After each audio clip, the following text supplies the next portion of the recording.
మరి సీఎం కనీసం నీ స్థాయి ఏంటో నువ్వు మర్చిపోతున్నావా? నువ్వు సీఎంకి వెళ్ళి అటెండెన్స్ స్థాయికి వెళ్ళిపోయిన సందర్భం, ఆ శాఖకు మంత్రి ఉంటారు, మంత్రి వచ్చు కదా, ప్రతిదానికి ముఖ్యమంత్రి చేతన మీకెళ్ళే పత్రాలు ఇవ్వాలనా? అంటే ముఖ్యమంత్రి వేరే పని ఏం లేదా? రాష్ట్రంలో నిరుద్యోగులని నిండా ముంచిన గవర్నమెంట్ ఇవాళ కాంగ్రెస్ గవర్నమెంట్ అని చెప్పేసి మేము 1000% చెప్తా ఉన్నాం. ఎందుకంటే లాస్ట్ గవర్నమెంట్లో కొట్లాడింది, ఇవాళ టీఆర్ఎస్ వ్యతిరేకం కొట్లాడింది మా నిరుద్యోగులమే. అయాల మోసపోయినాం, ఇవాళ గోసపడుతున్నాం. 100% ఇవాళ గోసపడుతున్నాం. ఎందుకంటే మమ్మల్ని ఏమార్చారు, మమ్మల్ని మోసం చేశారు. 2 లక్షల ఉద్యోగాలకు సంబంధించి ఒక అద్భుతమైన మేనిఫెస్టో ఇచ్చారు. ఏప్రిల్లో మొదటి ఫేజ్ అంట, నవంబర్లో రెండో ఫేజ్ అంట.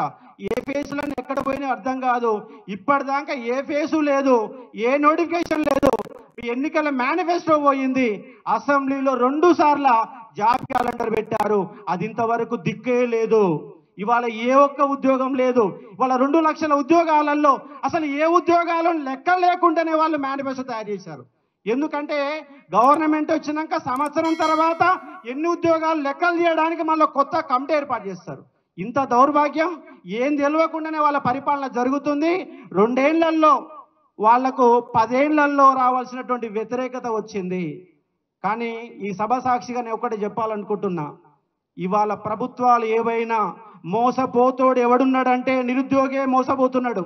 ఎందుకంటే ప్రభుత్వాలకి రైతుల ఎజెండా ఉంటుంది, మహిళ ఎజెండా ఉంటుంది, కానీ నిరుద్యోగుల ఎజెండా లేదు. రాష్ట్రంలో 60 లక్షల మంది నిరుద్యోగులు ఉన్నారు. ఇవాళ డిగ్రీ పూర్తి చేసిన వాళ్ళు. తెలంగాణ పబ్లిక్ సర్వీస్ కమిషన్ కానీ 30 లక్షల మంది పేర్లు నమోదు చేసుకుంటే మరో 30 లక్షల మంది రోడ్ల మీద 10,000కు 15,000కు సెక్యూరిటీ గార్డులుగా పనిచేస్తూ, జొమాటోలో పనిచేస్తూ, స్విగ్గీలలో పనిచేస్తూ ప్రతిరోజు మానసిక సంఘర్షణ పడుతున్నది ప్రతి ఒక్క నిరుద్యోగం. అందుకే నేను ప్రభుత్వాలకు ఒక్కటే చెప్తా ఉన్నా, ఎందుకంటే అలా టీఆర్ఎస్ గవర్నమెంట్లో కూడా బలంగా కొట్లాడినా అయ్యాల కేసులు అయినాయి. ఇవాళ కాంగ్రెస్ తరఫున కొట్లాడుతున్నా, ఇవాళ కేసులు అవుతున్నాయి. నేను ప్రతిపక్ష పాత్రలో బలంగా కొట్లాడుతున్నా. నేను అధ్యయనం చేసినట్టు చెప్తాను. ఎందుకంటే నమస్తే తెలంగాణలో కూడా ఎడ్యుకేషన్ డెస్క్ ఇన్ఛార్జ్గా పనిచేశాను. నమస్తే తెలంగాణ పేపర్లో పనిచేశాను, జర్నలిస్ట్గా 10 ఏళ్ళు పనిచేశాను, ఎడ్యుకేషన్లో పనిచేశాను. నేనేమంటున్నా అంటే ఇవాళ హైదరాబాద్ ఉంది, హైదరాబాద్లో నా తెలంగాణ బిడ్డ లేడు. ఇవాళ హైదరాబాద్లో తెలంగాణ బిడ్డ లేడు. 70% ఉద్యోగాలు నాన్ లోకల్ తీసుకుంటున్నారు. అది ప్రైవేట్ కావచ్చు, గవర్నమెంట్ కావచ్చు. ఇవాళ టీఆర్ఎస్ పార్టీ తీసుకొచ్చినటువంటి 95%, 5%, 95%, 5% రిజర్వేషన్ విధానం, స్థానిక విధానం కొంత లాభం జరిగింది, ఎక్కువ నష్టం జరిగింది. కొంత లాభం జరిగింది, ఎక్కువ నష్టం జరిగింది. ఎందుకంటే హైదరాబాద్లో 1/3 ఉద్యోగాలు హైదరాబాద్లో ఉంటున్నాయి. కానీ హైదరాబాద్లో నల్గొండోడు నాన్ లోకల్, వరంగల్లో non local, Mahabubnagar non local, అందరు నాన్ లోకల్గా మారుతున్నారు. కాబట్టి ఒక్కసారి చర్చ పెట్టండి. నీ తప్పు చెప్తున్నా, ఒప్పు చెప్తే ఒక చర్చ పెట్టండి. చర్చ ఏంటంటే హైదరాబాద్లో 1/3 ఉద్యోగాలు ఇక్కడ ఉంటే ఇక్కడ సెటిల్ అయినాడు ఉద్యోగం తీసుకుంటున్నాడు, సెటిల్ అయిన ఉద్యోగం తీసుకుంటున్నాడు.